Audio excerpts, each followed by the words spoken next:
नमस्कार, मैं हूं अजय वत्स और आप देख रहे हैं खबरें दमदार। यूपी की जौनपुर से मारपीट की तस्वीरें सामने आई है। यहां पर रामनगर ब्लॉक कार्यालय में मतदाता सूची में नाम काटने बढ़ाने को लेकर दो पक्षों में मारपीट शुरू हो गई। जिले के कुछ लोग और ब्लॉक कर्मी आपस में भिड़ गए। ऑफिस के भीतर ही कुर्सियों से एक दूसरे पर हमला बोल दिया। सीडीओ के मुताबिक ये वीडियो 2 दिन पुराना है। प्रशासन ने आरोपियों के खिलाफ केस दर्ज करने के आदेश दिए हैं। जो भी दोषी होगा उसके खिलाफ कार्रवाई होगी।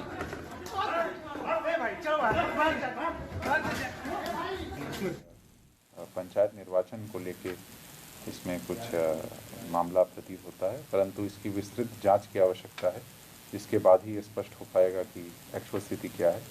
तो इसमें 2-3 पॉइंट्स हैं। फर्स्ट पॉइंट ये है कि हम लोगों ने प्रशासन ने डिस्ट्रिक्ट लेवल पे एक कमेटी बना दी है जिला विकास अधिकारी की अध्यक्षता में, जिसमें एसडीएम मरियाहूं और बीडीओ रामनगर भी मेंबर हैं। शाहजहांपुर से बड़ी खबर है। यहां पर छेड़छाड़ के आरोपियों को पकड़ने गई पुलिस टीम पर दबंगों ने जानलेवा हमला कर दिया। हमले के बाद जब पुलिस टीम किसी तरह अपनी जान बचाकर भागी तो पीछे से पुलिस टीम पर पथराव भी किया गया।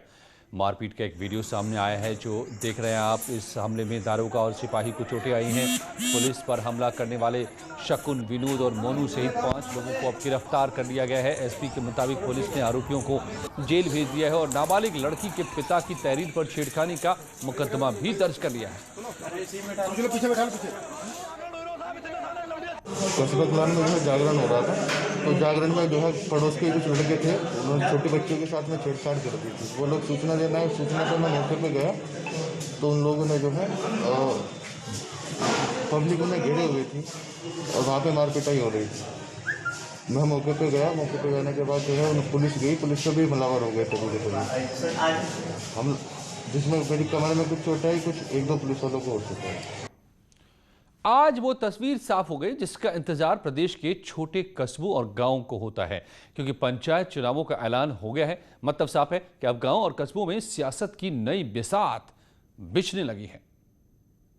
पंचायती राज विभाग ने पंचायत चुनाव को लेकर आरक्षण नीति का ऐलान करते हुए प्रेस कॉन्फ्रेंस की। एसीएस मनोज कुमार ने बताया कि इस बार पंचायत चुनाव में रोटेशन लागू किया जाएगा। इसके लिए पिछले 5 चुनाव का रिकॉर्ड देखा जाएगा। इस बार जिला पंचायतों में 3051 वार्ड बनाए गए हैं। वहीं जिला पंचायत अध्यक्ष पद पर आरक्षण नहीं होगा और एससी, ओबीसी, महिला के क्रम में आरक्षण होगा।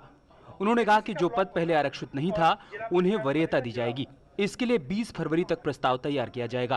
पुनर्गठन और परिसीमन की कार्रवाई जिलों में पूर्ण कर ली गई है।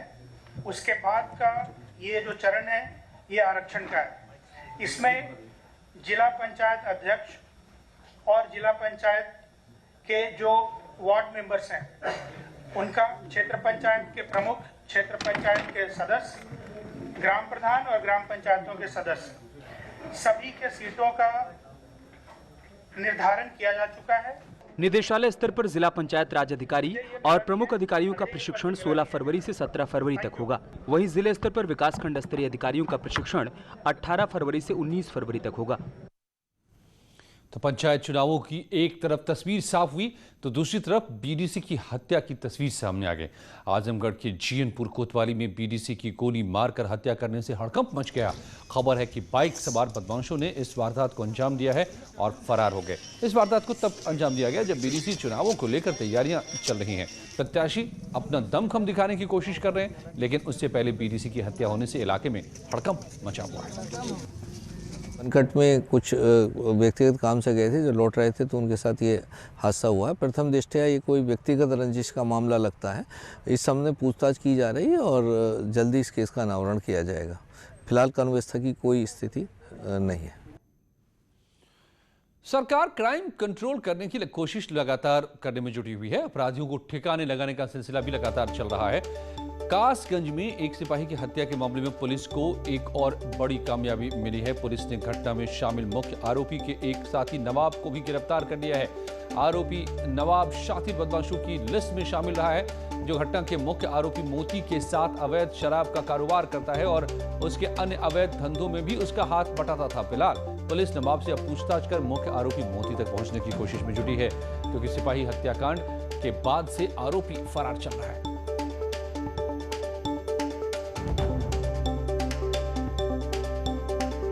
कासगंज का मामला जो आया था, जिस तरीके से अवैध शराब के कारोबारियों ने पुलिस की टीम पर हमला बोला था, जब पुलिस यहां पहुंची थी वारंट को तामील करने, और उसके बाद एक पुलिसकर्मी की इसमें मौत हो गई। दारोगा बुरी तरह से जख्मी है। इस मुद्दे ने को सीधे सीएम ने संज्ञान लिया था और कड़ी कार्रवाई की बात कही थी। ये तस्वीर आप देख रहे हैं, जिस तरीके से हमला किया था इन बेखौफ बदमाशों ने पुलिस टीम पर। अब एक एक कर ये पुलिस के हत्थे चढ़ रहे हैं। मुख्य आरोपी का साथी नवाब गिरफ्तार हुआ है। मुख्य आरोपी मोती अब भी फरार है, लेकिन उसका भाई भी इससे पहले पुलिस के हत्थे चढ़ चुका है। अब उसका मुख्य साथी नवाब गिरफ्तार हो चुका है।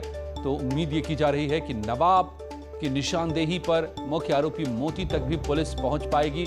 पुलिस इसी कोशिश में लगी हुई है। सरकार और पुलिस सीधे सीधे इस मूड में है कि ऐसा संदेश दिया जाए पुलिस पर हमला करने वालों को कि आगे कोई ऐसी जरूरत न कर सके।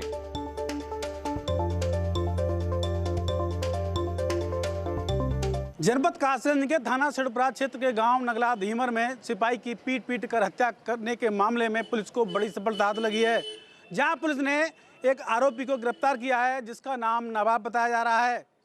हम आपको बता दें, ये नवाब मुख्य आरोपी मोती का खास साथी है, जो उसके साथ हमेशा साथ रहता था और उसके शराब के कारोबार में हाथ बटाता था। पुलिस लगातार इसको भी ढूंढ रही थी।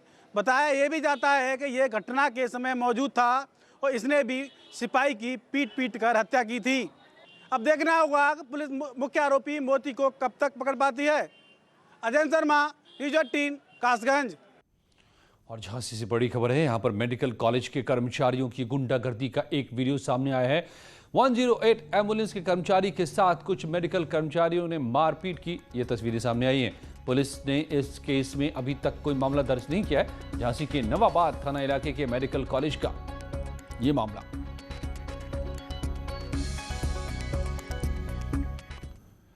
और किसान आंदोलन पर सियासी घमासान मचा हुआ है। प्रियंका गांधी ने कल ऐलान कर किसानों को भरोसा दिलाने का काम किया। उन्होंने कहा कि अगर हमारी सरकार आई तो काले कानूनों को वापस लेंगे और एमएसपी पर कानून बनाकर किसानों को उनका हक देने का काम करेंगे। इस पर सिद्धार्थनाथ सिंह ने पलटवार किया है। कहा है कि कांग्रेस किसानों के कंधों का इस्तेमाल कर सियासी जमीन तलाश रही है, जो पूरी होने वाली नहीं, क्योंकि कांग्रेस की सियासी जमीन पहले ही खिसक चुकी है।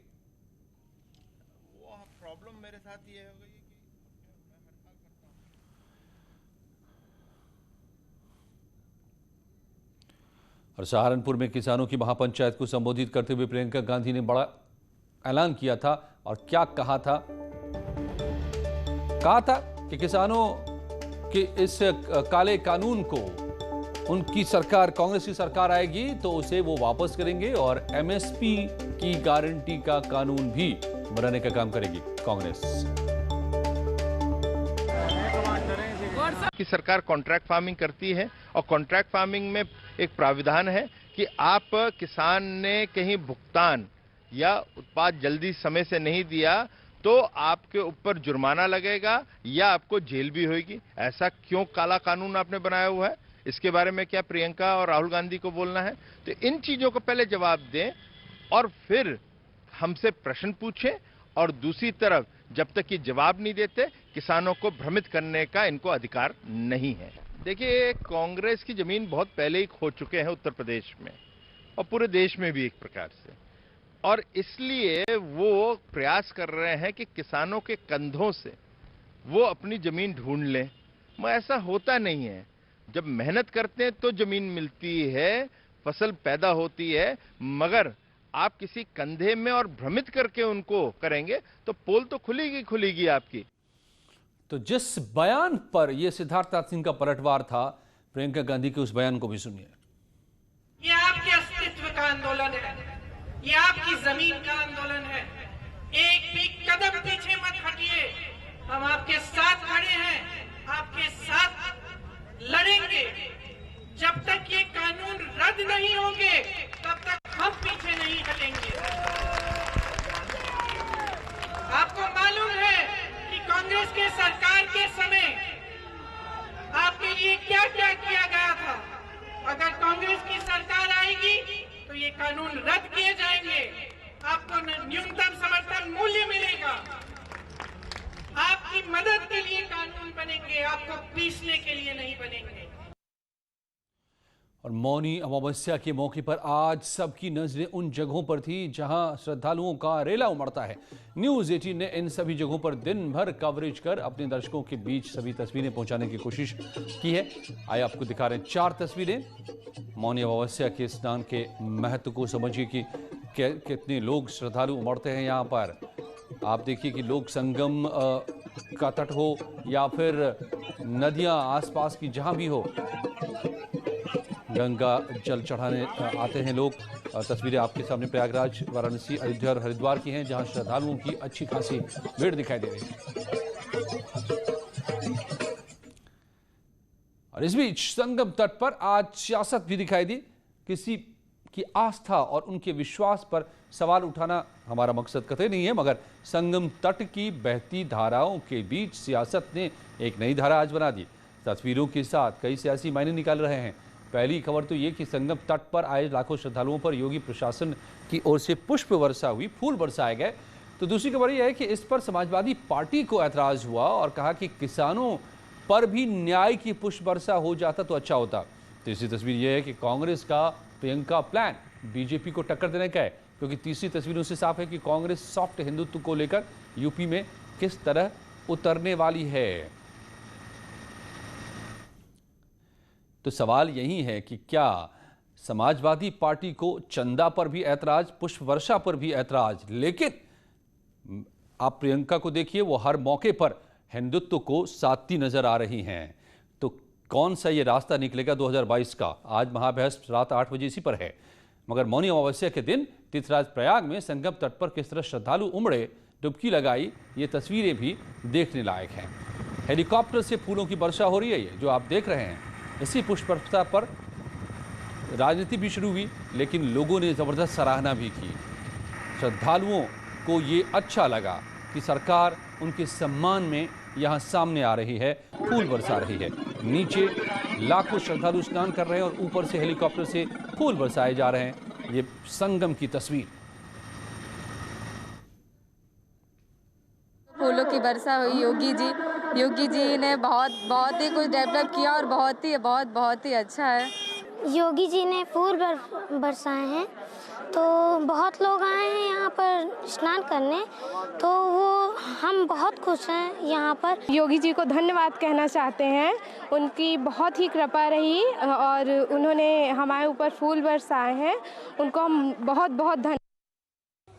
जिस तरह से प्रयागराज में संगम तट के ऊपर पुष्प की वर्षा हुई है, अच्छी बात है। इसी तरह से जो हमारा अन्नदाता है, जो राम के बच्चे हैं, राम के लाला हैं, किसान जो हजारों सालों से जिसने देश का पेट भरा है, उसके ऊपर भी अगर न्याय की पुष्प वर्षा हो जाए तो कितना अच्छा लगेगा। 75 दिन हो गए भूखे प्यासे बैठे हुए हैं, 150 किसानों की मौतें हो गई हैं। तो हम तो कहेंगे सरकार उनके खिलाफ जो कानून बनाए उसको वापस ले ले, उनके ऊपर भी न्याय की पुष्प वर्षा कर दे तो कितना अच्छा हो जाएगा।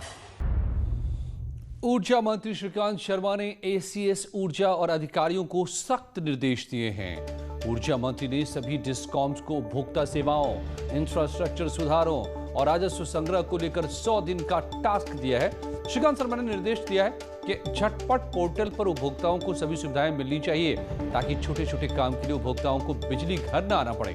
ऊर्जा मंत्री ने एसीएस ऊर्जा से इसकी निगरानी करने को कहा है, ताकि कोई कमी न रहे। और यूपी में बाबुओं का वैक्सीनेशन चल रहा है, यानी पुलिस कर्मियों और सरकारी कर्मचारियों को कोरोना वैक्सीन लगाई जा रही है। 5 तस्वीरें इसी की।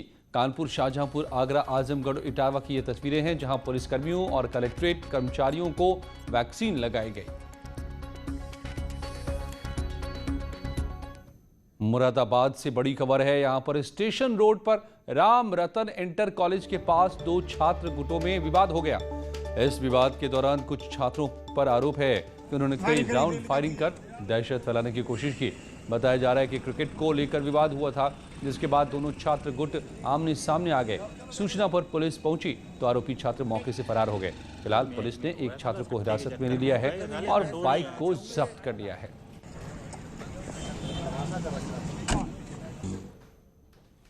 तो ये थी यूपी की दमदार खबरें, लेकिन कुछ ही पलों में देखिए उत्तराखंड की खबरें। बने रहिए हमारे साथ।